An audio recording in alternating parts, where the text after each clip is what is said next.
turn the program over to our speaker, John Daley, one of the founders of the Oceanside Historical Society, who will fill us in on the history of that community by the sea, Oceanside. John Daley, thank you.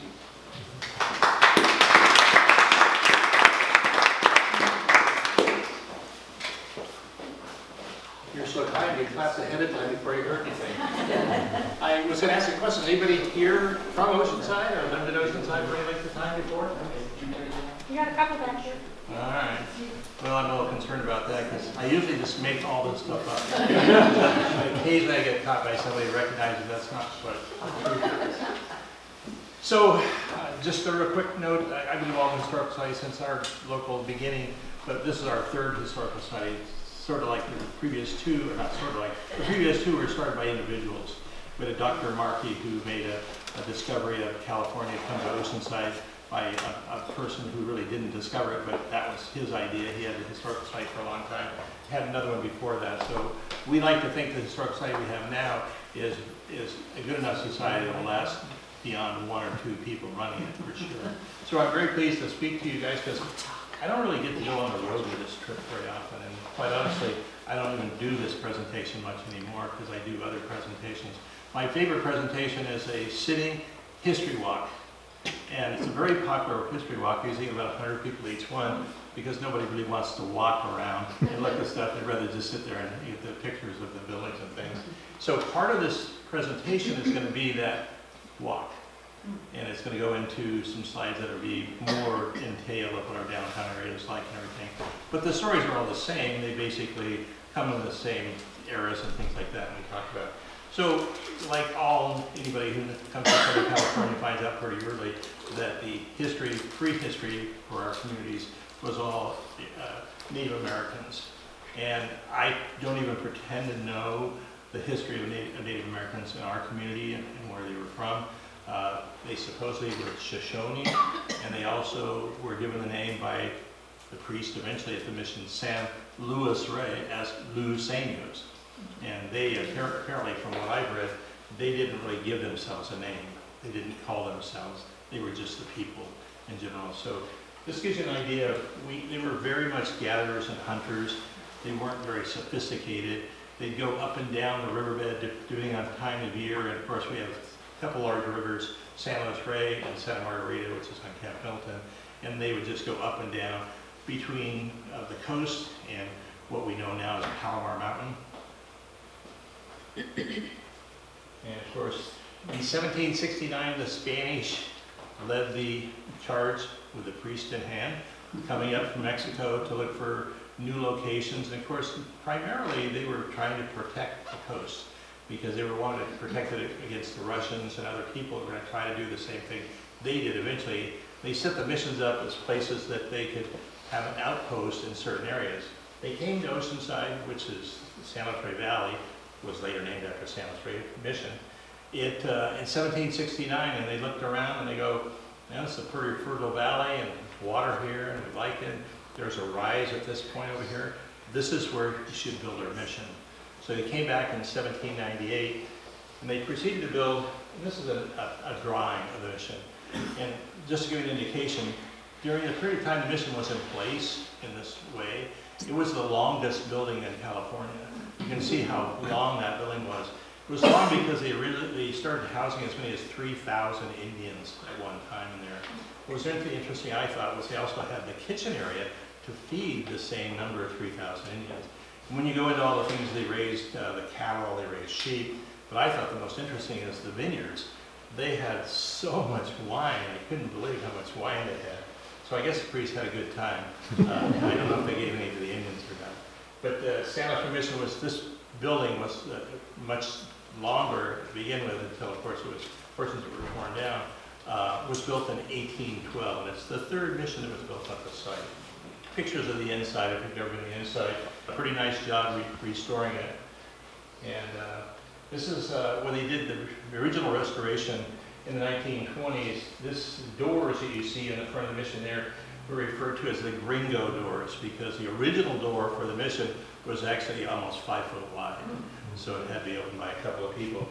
The gringos apparently couldn't open the door, it was too wide for them, so They put the smaller doors that you might expect in a European's house.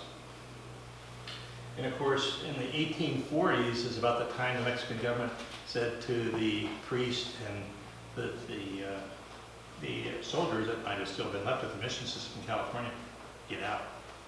They secularized all the missions and kicked all of the priests of missions in California, Upper California.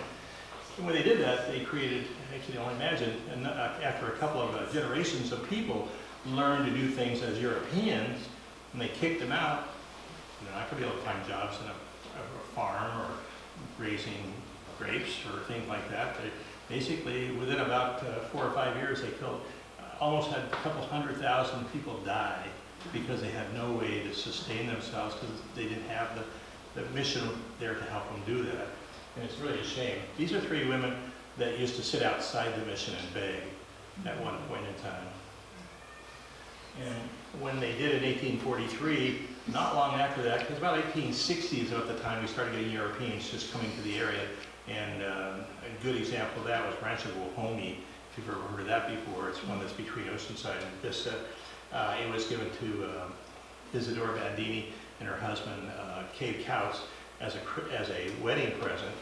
And this facility, the old mission, became the Home Depot for the ranchers. They would come here and they would take pieces they needed to be able to build their ranches and stuff. I never could figure out initially why the arches disappeared, because they were actually a brick, a fired red brick. They were flat, but they were a brick. So that just doesn't fall apart like mud, you know, the buildings themselves. And it turns out that the ranchers got pretty smart. They got dynamite and they blew up those arches, and they would blow up about 2/3 of it would be of no use at all, and about 1/3 of those bricks would still be good. What's been interesting over the years is to go to ranches that actually have some of those bricks being used as their foundations. And of course the mission today is beautiful edifice. They have done a great job trying to keep this thing running. I always think it's a really fascinating note. The Franciscans, of course, is who put this system together a long time ago. They only own 3 missions still.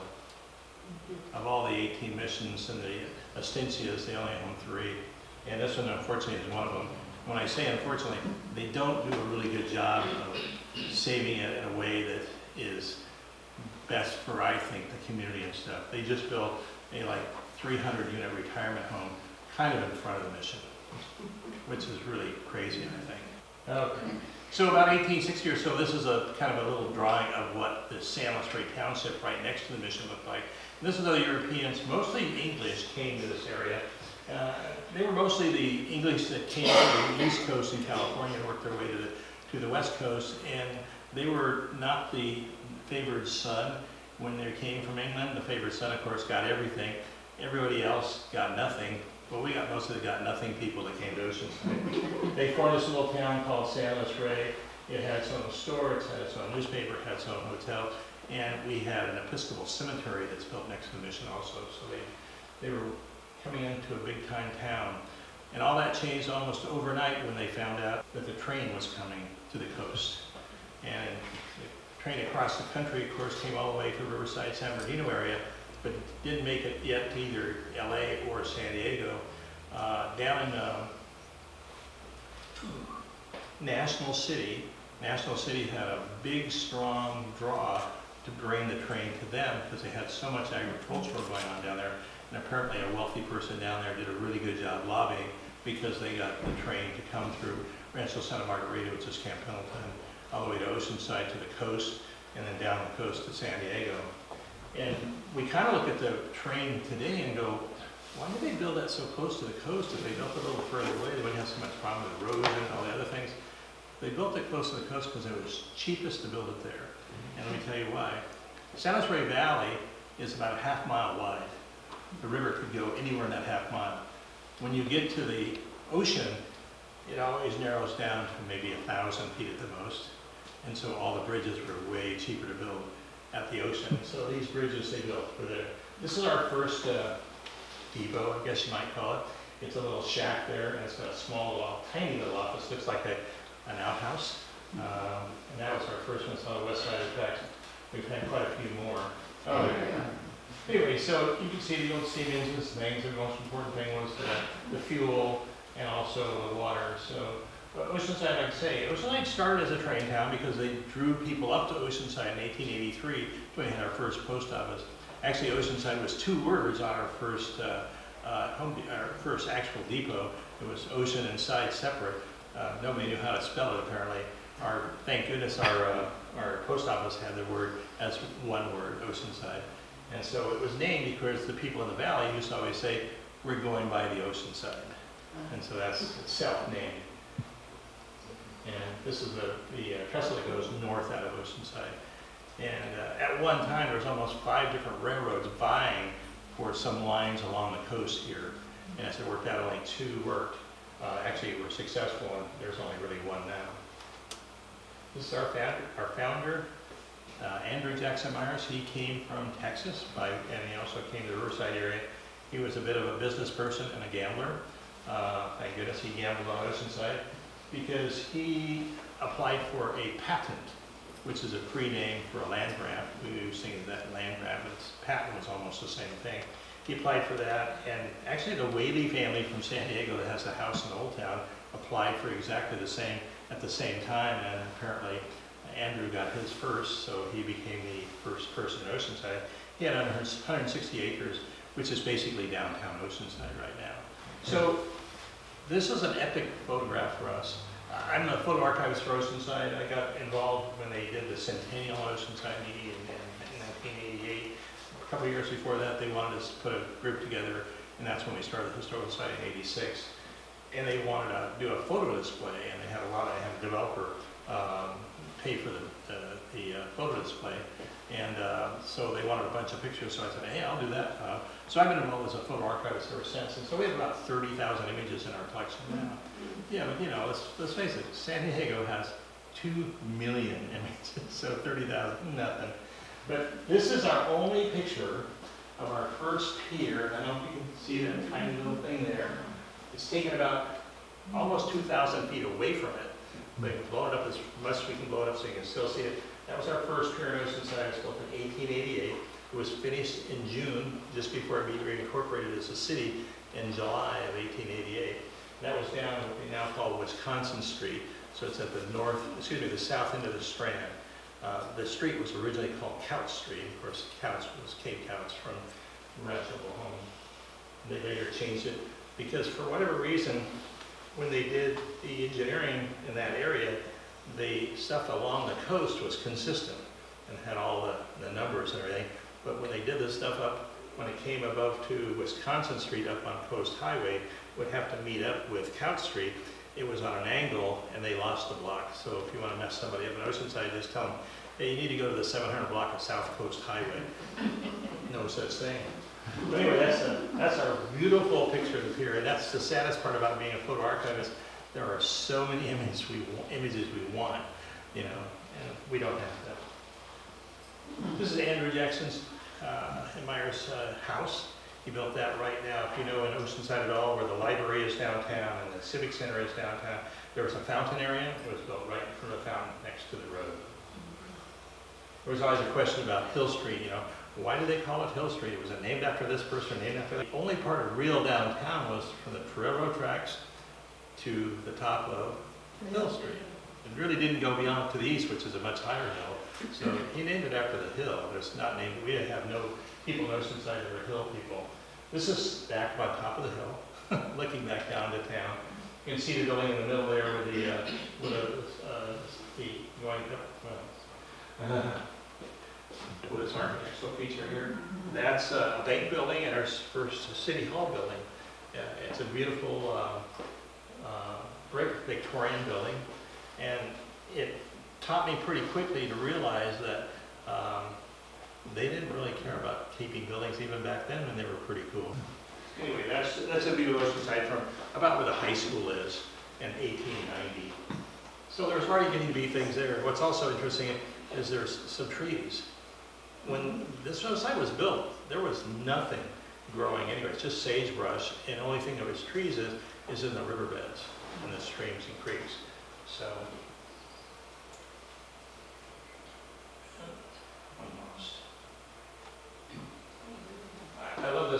happened to be in LA at a museum in Los Angeles looking for things because we did a book project a million years ago, and we needed photos for that book project. And we came across, we walk into this I apologize, I can't remember the name of it. It's a big museum down there. We walk into their main room, that from there you go to other places in the museum, and this photograph was in there, right there, front and center. It's like, oh my God, that's of Oceanside. And this is a photo of a lithograph. That lithograph was used to sell lots. And the real estate deal behind the railroad part of it was huge. I mean, literally that was almost the most important thing that happened right afterwards. People put lots together, sold property. This is a view of Oceanside as somebody thought it might look. And so up on the top, on the right-hand side, was the Mission San Luis Rey. The center picture is a hotel that was actually built on the South Pacific. It's right here. And then this one here is the bank building that was that over here. And so they put this together to sell lots. They also put together the picture of the pier. Now the pier, I don't know if you guys know that you can't really make a train do this. It takes a long ways to move. So the picture of a pier here with a train that can turn around into the pier. It's not in the location we actually built it here. Before you change it, what are the city limits there now that you could point out on the screen? Well, more or less we go a little bit up to, on the side of the river over here, back into this over here. This would be what they refer to as Morro Hills now. It comes across here and comes down to us. We go on 78 and then partially we go beyond 78 for a while. Yes? So is that San Luis Rey River right there? Or Yes, that's San Luis Rey. Okay, so Marguerite. Santa Margarita is further north. Okay. Yeah, that's the river where they actually, military should have built their first harbor at because it was such a natural inlet. Why they did it. My grandfather and my great-grandfather both were fishermen and they're both the element. Like, what are you doing? What are you thinking, dude? Because they have had nothing but problems with our harbor. Yes? In the newspaper, they're talking about doing something to help improve the sand for Oceanside. Pray for rain. And what they were saying is if they would change the inlet to the harbor for Camp Pendleton, where is that? Well, the inlet for our harbor for Camp Pendleton is the same inlet for our harbor. Yes. Their harbor was there first. What they call the boat base was there in '42. They built that, and of course, the wrong place. And ever since then, they just exacerbated that. What they're asking to do is something that doesn't work. Sand retention isn't something that you can just, you can make it work all the time. I have a little video I put on YouTube 100 years ago, and almost nobody, like just a couple thousand people have seen it. Nobody really realized what it is. It shows pictures from the 1800s to the 70s of our coastal area. And every 10 years it does this, whether or not there's a harbor there or not. So the harbor, you don't want to say it out loud because it's nice to get the free dredging from the Corps of Engineers. But I got to tell you, the harbor is not the only problem. It's because we don't get the amount of rain we used to get. We will get it again soon. Recently we got some rain, that was nice. But we're talking real rain. Like in 1969, we had a 25-year flood year, and that was enough rain to go ahead and put a lot of sand on the beach. That's where sand on the beach comes. It comes from the streams and the rivers, and also the bluffs. Oceanside has built a mile road right on the beach called the Strand, and there's not one speck of sand that's made it from the bluff to the ocean from there anymore. Not that it was going to be a lot, but it'd be some anyway. So yeah, some of the things we've shot ourselves in our own foot. Our best replacement of sand there was years ago in the 80s. We did a venture where we took 1 million yards of material by truck from the riverbed. So you're loading it in there. It's real sand because remember when they say they're going to get 200,000 yards of dredging, it's 14% solid in a dredge, 86% water. So when you see those pipes going out, think about it. Only 14% of that's actually sand. And how much of that ends up floating out? So 1 million yards of material, we had a 300-foot wide beach from Wisconsin Street all the way to the north. So that probably never going to happen again. But anyway, we should come down with this. What year was that picture taken? It should have been about the 1887, 88. It's not a picture, it's a drawing, a lithograph. So this is just another view from the South Pacific Hotel looking back towards our town. The street that those buildings face us on is now known as Cleveland Street, and you can see we have hotels on there and different things. And of course, there's a little bit of things happening up in the background on the area that wasn't really part of our original downtown. Everything, once you have your original map for a town and you add to it, you know, you have to keep adding by doing, you know, parcel maps and things. And so I'm guessing Oceanside probably had 1,000 parcel maps at least, because we're now 40 square miles. Andrew Jackson Meyer's house in the background. This is a 1920s picture of a Metro Goldwyn Mayer's. They had a movie that obviously featured a train, so they built a train engine out of a truck body, and that used to drive around promoting the train. And of course, Oceanside was a big place back then. And this in the 20s, we probably had maybe 4,000 people. So this is our Civic Center, and this is where we're going to get involved with our walk. And so when I start my history walk, I go through here. The nice part about this particular one is we watched Escondido build their downtown, their new Civic Center and things. And so we saw all the prelude to the problems they had of not having enough money for this, not having enough money for that. And we don't want to have that problem. Well, the nice part about ours is it was actually designed by Howard Moore, excuse me, on Charlestown, on the right, from Chicago. And what he did was he chose to take the Gill buildings that we already have in Oceanside, and I'll show you those in a minute, and do something better with that kind of a Gill look, but even better. Gill was a very minimalist when he came to town, and that's Irving Gill on the left. He built a number of buildings in Oceanside from the 1930s on, and his last commission he ever did is 1936, is a building in Oceanside before he passed. Both these gentlemen are from Chicago, and interesting that they kind of liked each other.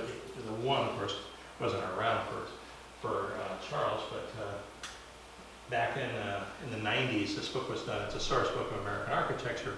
And in this book, it shows 500 most outstanding buildings in the Northern Hemisphere from 10th century till now. And what's so wonderful about it, they chose 4 buildings in San Diego County. Everybody knows that building. Don't have to even say what that is. A lot of people know the Salk Institute, no question about that. Almost nobody will know this building. This is Irving Gill's building in La Jolla. This is the Women's Club. It's still there in La Jolla. This is one of his buildings. And of course, our building is that 4th building in San Diego County. When you think about that, it says a lot about, you know, architects thinking so much of your facility. When Charles came in here and did this, he added all these things. This colored tile coming down here to the I call it the pond down here, is called the River of Life. Comes from up here, and these palm trees are metal work, and it's really it's palm tree torches. It's just all metal and everything. And he has a lot of color. And it's going. If you ever go inside Civic Center, it's actually quite beautiful inside also. And this is one of the buildings he designed. This will soon be redone to look even better than this, but it'll have the original look. The Art Museum in Oceanside took our other building over years ago, and this is the City Hall and Library building built in 1934, I believe. And this is a Gill building, and they took it over and pretty much left it the same. So we were pretty excited about that. We were hearing terrible stories about them coming to the new building, the one they're going to take over the fire station pretty soon, that they wanted to change it and do all this stuff. So we tried to cut them off at the knees so they couldn't do that. And as it turned out, they were very cooperative, and they're actually going to make it look better than it ever did. So we're pretty happy about that. So when you're talking to an old guy like me, I was really happy today to see somebody I met years ago in Oceanside. Ron was working, he ran the San Diego Federal Savings and Loan. And he even offered me a job once. He doesn't remember, of course, why would he remember that? He offered me, and I had my real estate license since I was 19. I probably was, early 20s or something by then. And he offered me a job as an appraiser. And the first thing I found out is what you have to wear as an appraiser. And this isn't the way I always dress, pretty much, but not always. And I found out you had to buy a coat and tie and slacks and stuff. I'm going, and he's only going to pay me $300 a month. I go, can't afford an outfit and pay for the clothes for that. So Thank you, I didn't become an appraiser. I became a real estate broker. Made some real money. Anyway, this is a job I worked at when I was 9 years old. Here's a gentleman, this is right across from City Hall, the building I just showed you, John Steiger. Ron has some pictures of John and things in his stuff he brought today. There forever, good family. He was related to one of the early Spanish families in the area. And that building is still there today. I worked there as a janitor when I was 9. And the reason I did is my dad actually just got his real estate license, and he figured out that he couldn't even own 2 stations and make a living enough with his brother as a partner to raise 8 kids. Did the math, you know. Sometimes Irish Catholics are not that smart with the math. My first job downtown actually was selling newspapers for the Blade Tribune. I was 8 years old. And when you think about that, you guys will understand 8 years old, that's a big deal. But you tell somebody, a 30-year-old mother or something, oh, your 8-year-old kid's down selling papers. No, that wouldn't work. So some of the early buildings downtown were built almost as homes. This is actually Dr. Milhorn's office. He was a dentist. And later on, he built more of an office building downtown. Ron, you might even remember that. That was there when you were there. It's right next to the Oceanside building. And that's actually still there, and it's still a dentist office, and my dentist is in the office, obviously not Dr. Milhorn. This is on that same block. We had one church before this, but this church was built in 1893. It's a Catholic church. A priest that came to the area because of his health, to get better health, put up the money to build this church, got the permission to build it from the bishop in LA at the time, not even in San Diego, had the permission there.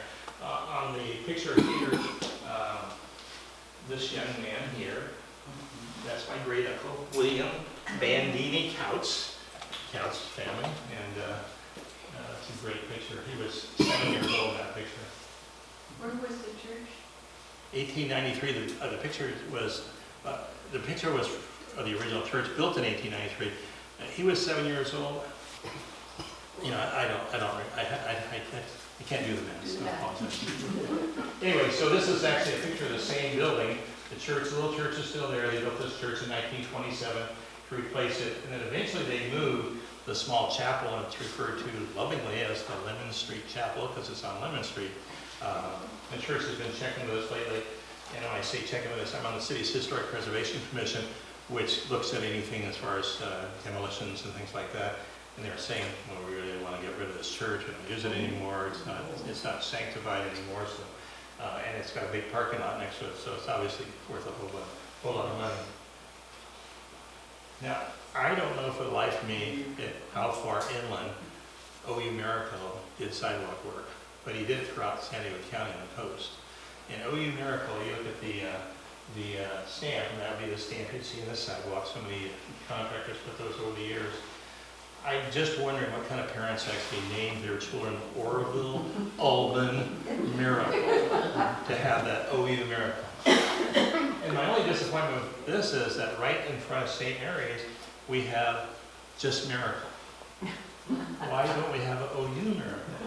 But he also had a place in South Oceanside, and South Oceanside like to think of themselves as a separate city in Oceanside, and some of us think that's probably okay.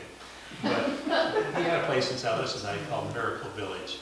A number of houses he built, and a couple of commercial buildings. None of those commercial buildings are anymore, but the houses are still there. Of course, on that same block that we just were talking about, this is right after the war. There was such a huge effort for the war effort that these different industrialists had all this capacity to build something that a lot of them thought, hey, I'll get in the car business. How tough can that be? So this is a Kaiser Willys dealership. The church now bought this. The building on the corner now is all stucco, so you can't see what it used to be. And like so many cars, dealerships in the early days, they just showed one car at a time. In fact, I always love the story at Ben Westlow's funeral. He was a big Westlow dealership, they had like 8 or 9 dealerships in our area. And his son told the story about his living up in Ramona with his dad, who had a Chevrolet dealership in Ramona back in the 20s. And they would go for a week, and if they couldn't sell that car that they had, because they only had one car, they would actually have to drive it back to San Diego and look at a different model and see if they could sell that one. But wow. And of course, I love the banks. The story of all the banks is crazy. As you've experienced something your kids will never experience, all the banks disappearing. We had about 5 different banks in Oceanside that all became Bank of America eventually. There's one of them, Security Pacific became Bank of America eventually. It took me a while to figure out this was not a color photograph. Yeah. This is a tinted photograph. They would take a black and white photo and they tint it so they could actually reproduce it in color. And what's so great about these, and I've never done this yet, but I want to do a talk one day that's just photos and show my photos.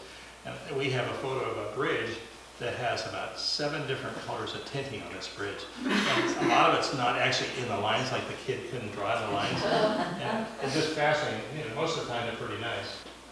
This is the Mission Garage, built in 1912.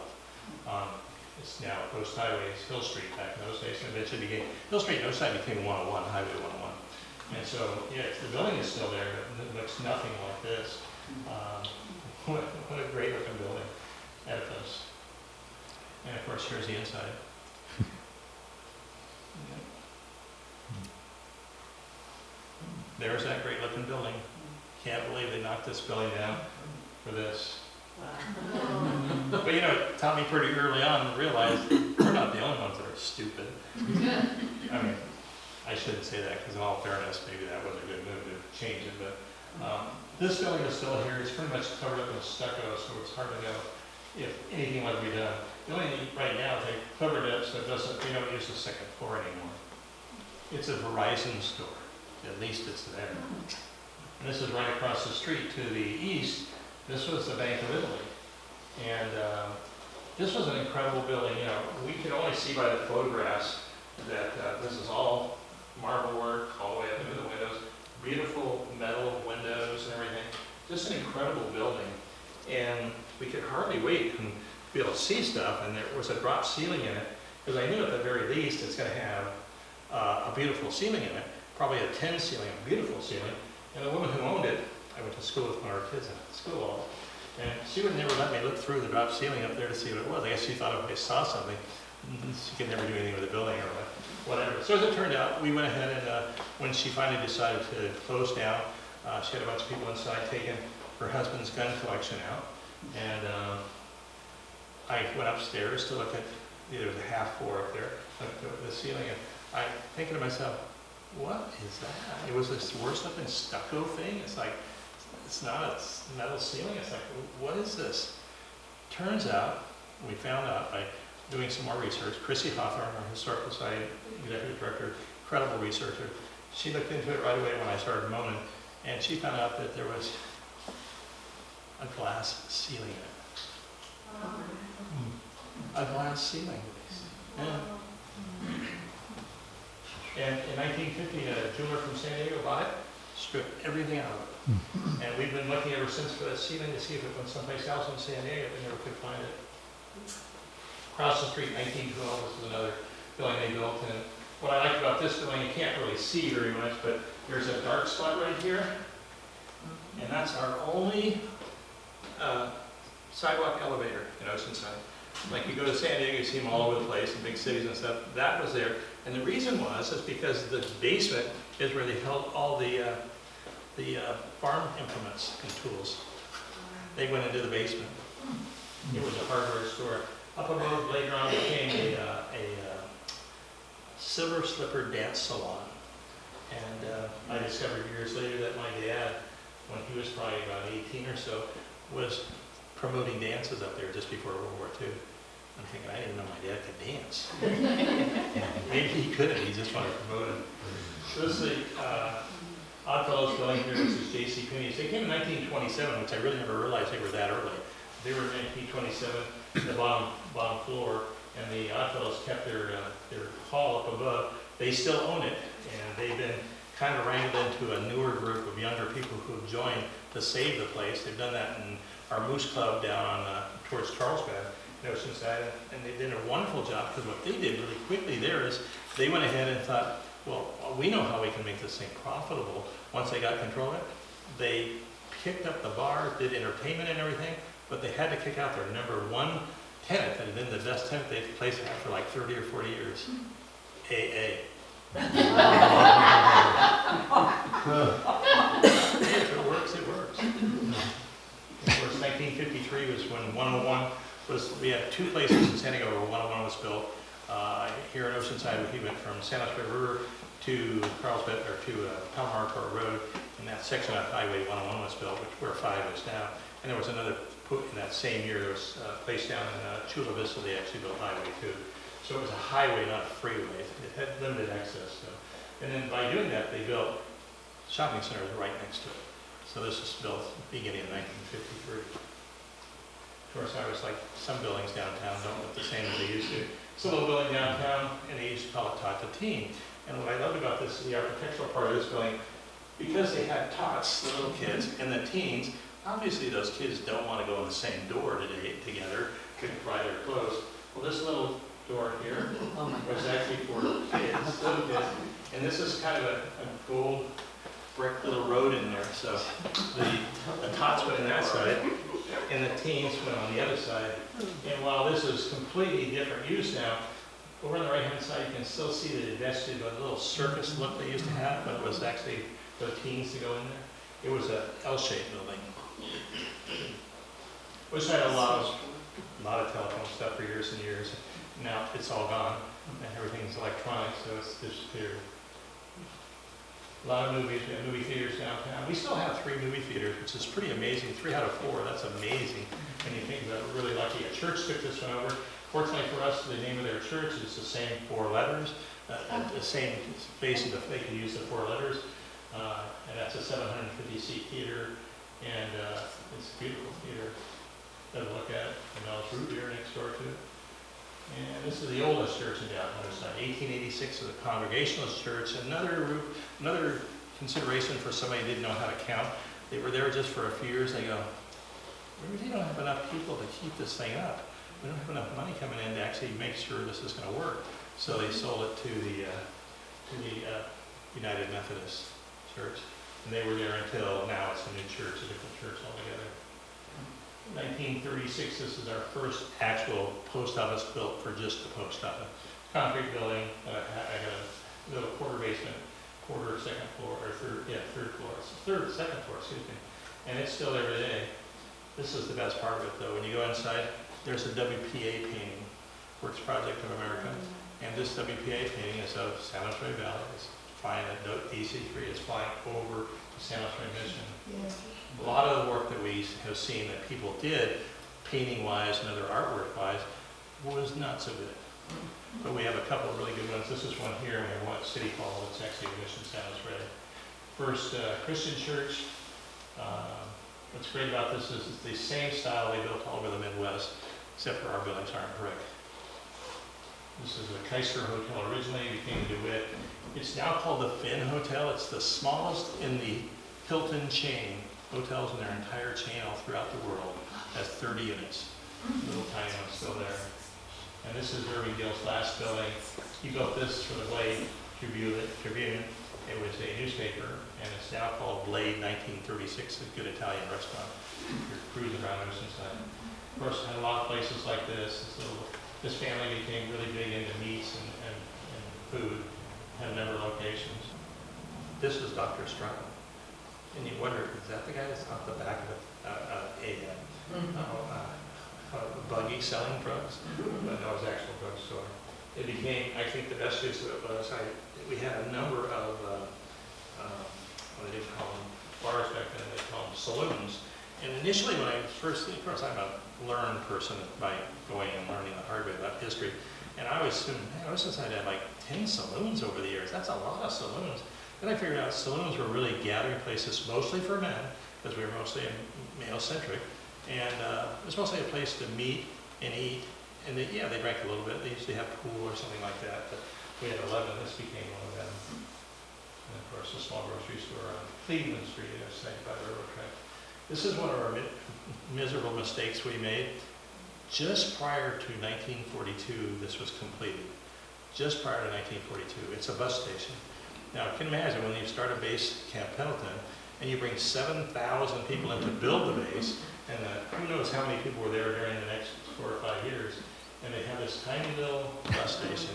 They just finished building. They were so proud of that. This is so nice. It was not adequate for anything. And this goes back a few years earlier. going back, this is, if you know Ocean Avenue in Oceanside, it was called 2nd Street back in the old days. And this is from looking towards, from the train station, looking up the street. So for years and years, our parade could just go up and down Mission Avenue like this.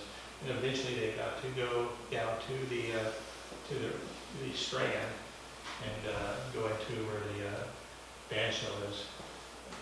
Again, this was on my walking tour. It's kind of out of place, but there's 2 of these houses down there. They were both designed by David Roy. David Roy came to town to be the attorney for the beautiful Victorian building. He came about 1907, and he designed both of these houses. The one on the left, this is the one he lived in. One on the right, we moved to 1913 or 1908. The one on the left, 1913. That was his dad's house. Confusing family because when you have your grandfather's name is David, and the father's name is David, and the kid's name is David, everybody's David. So the old man, they started calling him Dave, thank God. And there's everybody's favorite house in Oceanside, the Graves house, also known as the Top Gun house. It was built in 1887 by Mr. Graves here, and came from Riverside area. And it was a beach house and also what I'd call a railroad house, because when the train came, one of the reason he's here is because those lots were cut up by him, by the salespeople. He had 2 or 3 homes besides this one. Yeah, this is the one that they moved eventually, and it's been moved a block to the north. And it's the exact same context. It's just a few feet away from the sidewalk, got the same ocean view, so it's historically significant still. And they have high tide in that. And it's interesting, you gotta at least try it. And this is another one of our Royce designs, another craftsman style house he designed. It was next to the Top Gun house to the north, and unfortunately it didn't get out. So Oceanside was like so many communities here in North County. They farmed at the very beginning, and so much of the farming was dry farming because they didn't have a lot of water systems built in place. And I read it one time in North County, and I guess they take it all the way into San Diego almost. They used to do almost 100,000 acres of dry farming. And when you do that, I guess you have to celebrate sometimes. So just so you know, this is Bean Day. Now, remember all the clothes they used to wear back then? Everybody's got a lot of clothes on, it's all wool and everything. Can you imagine being down there eating beans at the beach on a hot day in your wool clothes? That only went on for about 5 years. They stopped doing the Bean Day Festival after 5 years. And I can figure out why. So Oceanside's had a lot of band shells. This is actually, I apologize, I'll show up for the first one. Band shells here, our first band shell is here. Entertainment center. This actually was a power plant. They brought a power station in there. They used salt water to cool it with, and by putting salt water to cool it with, they created some pools inside and let the public come in and swim in the pools. They're warm water pools. So this is one was built in the 30s, this band shell here on the left. And there was no seating up against the WPA seating yet, against the thing. So people used to bring their cars down there and park down there and see what was going on. It wasn't until later they actually started, when they built this one in 1915, where the WPA had actually built their seating. And the seating is about almost for 2,000 that's up against the bank there. And so you can see with all the seating down below, it's quite closer to 3,500 people there. And this is a site had for years and years in the Southern California beauty contest and their own local beauty contest, and they did them all at the band show. This is a great picture of that same kind of event. And then on the right-hand side, you see what looks like a little golf course up there. That was Pacific Holiday Land. And Pacific Holiday Land was a place since the 40s and for kids to play. The latter part of it's like actually had bumper cars and all kinds of great stuff. And like I say, you can see they got a lot of people down there. Just recently, they restored this building completely, this old building. This originally, when it was first built, this was going to be the bathroom for a pool, an enclosed pool. Because they thought, well, if they like the pool there, let's build them another one. Thank God they didn't do that. And for years and years, Oceanside had a lot of concerts down Band Shell, back before the casinos came. And if you know anything about the casinos pay a lot of money for their entertainment. And nobody can afford the entertainment anymore for these local venues. So it's a shame that we got all the top name oldie groups, everybody, the longest time. This is our third pier. The building to the left is the power plant, and above it is what became the El Salmon's Way Hotel. I got another better picture of that. Oceanside had 6 piers altogether. This is our 3rd pier. The one that was down on Trout Street was the first one. Everything else has been built here. We're just looking into doing another pier. Nobody's given us any money to tell us how much it might cost. But because of the way the National Register is set up and dealing with a Secretary of State, we can actually build exactly the same design again and keep the historic relevance of the building exactly the same in here. So that's the direction I see the city going. This was the day it opened in 1927. This is when the concrete portion, which we're talking about replacing now, was built in 1927, an opening day. And they oftentimes would bring boats off into the pier and then use skiffs to take people out there and do tours on the boats. South Pacific Hotel was right by the pier, just now where there's a timeshare to the north of the pier. Basically the same location. This is called the South Pacific Hotel. We had a guy named Melcher Piper who used to do the gardens and stuff. And this was actually pointed towards the railroad tracks. It wasn't, the nice part wasn't pointed towards the beach. The beach had the crappy part, the trash and crap out there. This is the nice part because that's where the people came from, the train. They didn't come from the ocean. And that's how it's set up until it did the South Pacific Hotel. Unfortunately, back in this year, in 1897, there were 3 hotels burned down. San Diego County all had fires on the 3rd floor. And of course, 3rd floor fire in those days, nobody could fight it. There wasn't enough water that you could pump up there and fight it. The building on the left was our first opera house. Unfortunately, opera was not opera. It was entertainment. We call it Opera House. Somebody actually, Melcher Piper, he moved this down the road and made it his house. So when I interviewed his kid, by the way, Melcher was 70 years old when he had his son. 70 years old when he had his son, Fred. Fred's the parent of somebody I went to school with, so I could never understand, how does that work? You know, they explained it to me. And Fred told me, in my bedroom, I had a room, we could park cars in my bedroom. Well, look at that, of course you could. Unbelievable. That's the El Salmon's Way Hotel. Back in 1904 is the same year they did the El Camino Bells, and they were promoting the Spanish mission system back in those days as a way to get people and tourists in, and so that's just a tinted picture of that. It looks really attractive. Never can figure out though why they had to paint it brown. You don't see brown hotels anymore. And of course, there's always entertainment in that area. This is the late 30s, early 40s piece, and they were pushing 2-headed cows for you to pay to go see that specific holiday land. Yeah. Just up the street from that, this is going up to downtown again. This is an old building. George B. McKay was the brother-in-law of Melcher Piper, and he had a little place here. His family lived upstairs from this, and it was the first time I realized that I always thought a long time ago everything was really nice and clean and neat and everything. Oh my gosh, inside the store looked like they shot everything on the wall with a shotgun. It looked worse than Walmart. Not Walmart, Value Fair. Remember Value Fair? It looked worse than Value Fair. This is a bunker house. We always call it the Traveler's Hotel. It's actually a home that was built by the Bunker family. Right next door, they actually owned a meat shop. They were like the Congregationalist Church. They didn't do the math very well. The Martins had tied up the market so much for meat and everything that they actually left it just after a few years after building this. This building was built by brick made out of our lagoon in Oceanside, in South Oceanside. There wasn't a lot of brick there, so there's not a lot of buildings left. We know of 2 buildings left. This is the now called the Brick Hotel. It was built, the bottom floor was built in the 1800s. The upper floors were built later on. There is some contention about whether that's true or not. If that's what we found. And anyway, as it turned out, they completely redid the building. They had to actually build a building inside the brick and completely build a building inside the brick of metal and do it, million things to it. Needless to say, they have over $6 million in just getting that part done. So, and it's open today. It's got a great restaurant on the bottom floor. It's got a deck on the top. It only has 10 rooms in it, so it's got really nice rooms and stuff. You rent those like the Airbnb. Yeah, this is one of my favorite buildings in Oceanside. It's still there. Lights do come on occasionally. Some of them are out. But the Old Star Theater I like the term for this building because what this building was called architecturally was a decorated shed. Because the very front was just absolutely beautiful. And you look at the back of the building, it's just, it's a shed building. It's nothing spectacular. It's also the term that they started using in Vegas. In the very early 50s buildings in Vegas were exactly that. They built just decorated sheds before, and of course now they build label things there. So you're done with me now.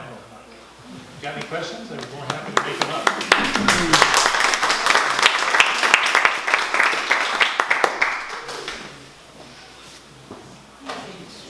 Yes? I'm full of them. You said you were a paper boy when you were 8? No, I sold papers on the streets of downtown Oceanside. I sold papers individually to Marines and stuff mostly. That's usually my customers. I also learned from the older kids how to go ahead and scam them. The paper actually was a dime, and I got a nickel out of that. So it's as a real estate broker, believe me, I'd love a 50% commission. But the scam was simply this. I'd walk up to, and I learned, this is how I learned to become a salesman. They walk up to a young Marine and say, hey, I bet you I can tell you what state you're born in. And they would just laugh and slap me away and stuff most of the time. But occasionally one would say, yeah, okay. And they would make the bet. And not everybody would ever pay me, but eventually, I got to touch somebody. And I said, okay, you were born in the state of infancy.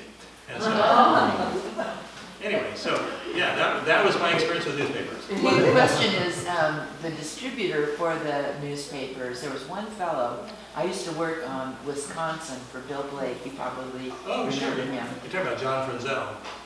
That's it, yeah, I couldn't remember his name. John Frenzel had the Los Angeles paper, he has the, what's the financial Wall Street paper? Journal. Wall Street Journal. He had a bunch of papers that were not the local papers, yeah. He handed me my diploma graduating from the bandstand. He was on the board.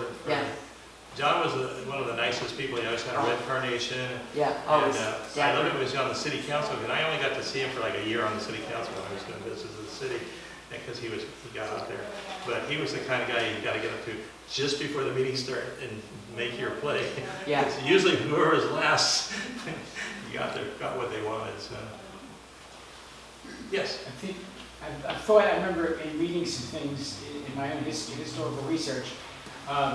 I got the idea that Mr. Myers, Andrew Jackson Myers, part of the reason he was able to be influential in getting Oceanside developed was because of his friendships with people like the Couts and Kid Couts. Well, because Couts was his engineer. What? Pardon me? Couts started as his first engineer. Yeah.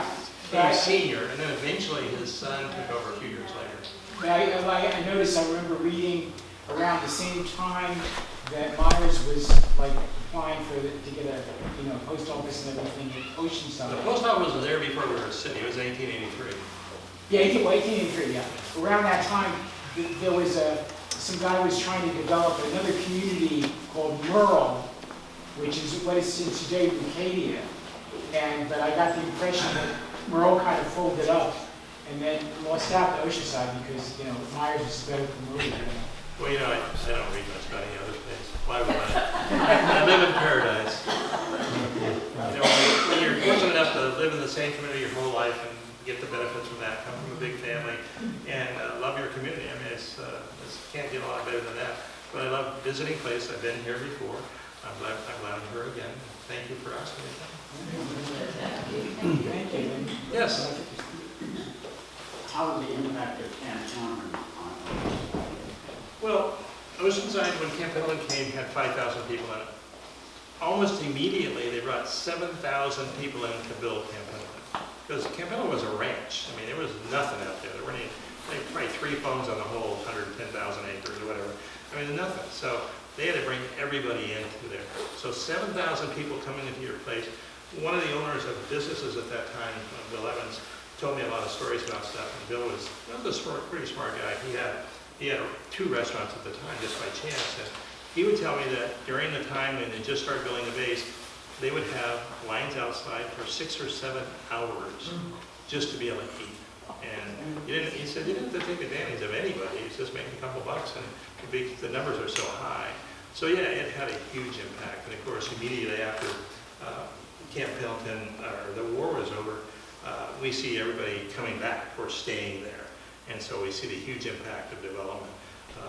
Oceanside, again, it was back 5,000 before the war, probably by early 1915s, 15,000. Probably when I was in high school, maybe 25,000. And it's about 180,000 now.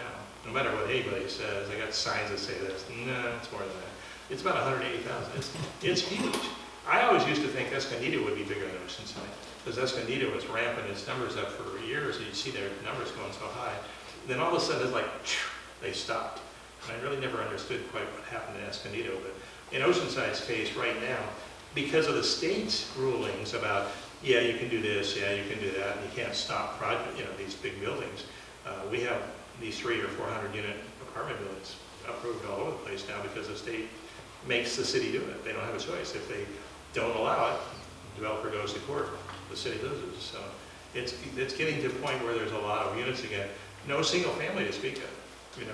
I'm a real estate broker. I've had my license for 52 years now. And when I sold land for development, they were doing as much in the 70s and 80s.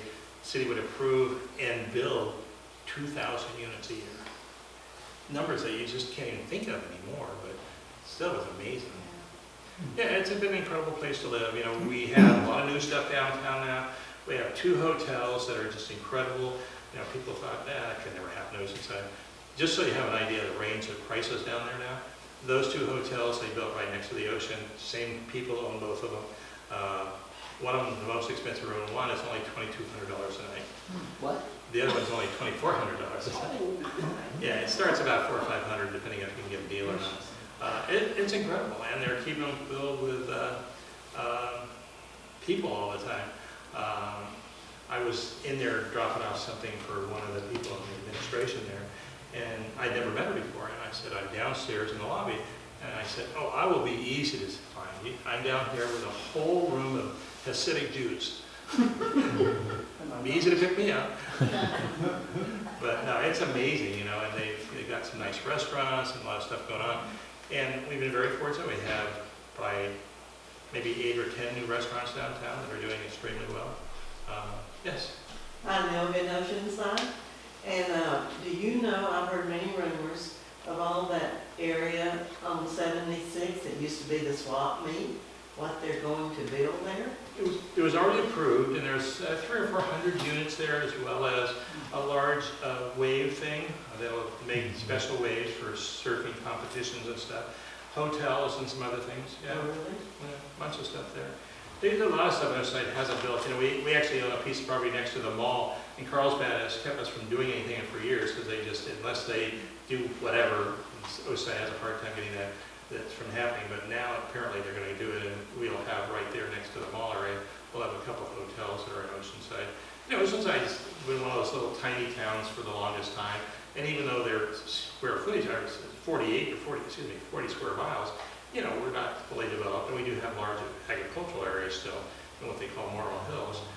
We still have quite a bit of property we can develop in much more density, and that's just happening now. So it'll be pretty incredible to see. We have downtown Oceanside, we're just building 300 units where it used to be a naked place. The main attraction was a nudie place, and that's gone now. That 5 acres is 300 units. And until they build a 5-story building on your old street that everything was maybe at the most 2, average of maybe 1, but maybe 2 once in a while, and all of a sudden it's 5 stories, you're like, whoa, that's really different. I look at it this way, they were like that for 100 years, those things are small and 1 or 2 stories. 100 years later, it's got to change. It's got to change, and if it doesn't change to at least 4 or 5 or 6 or 7 stories, it makes no sense. We'll just be in the same place 30 years from now. Thanks very much. Yes? Are the 2 brown Nantucket type homes, are they still there? And Yeah, the what Craftsman style houses. street? Yeah, the 2 Craftsman style houses sit on an acre. And the family that owns that, the Roy family used to own Roy Buick and some other things in our area. It's a wealthy family, and they put it in trust for their kids. And I would suggest it's going to stay in trust for their kids, and nothing's going to happen to until it gets to the grandkids. Because that's usually what happens by the time you get down to the level of the grandkids. They don't have the same feelings as the kids did. There's only three siblings left. One of the daughters died. So yeah, it's probably good for that for maybe another 10 or 20 years. What street? Pacific Street. Pacific and Seagaze. It used to be First Street. Now it's called Seagaze. It's right across what used to be the Top Gun house. That's where the location of that used to be. Okay. I think he's kicking me off.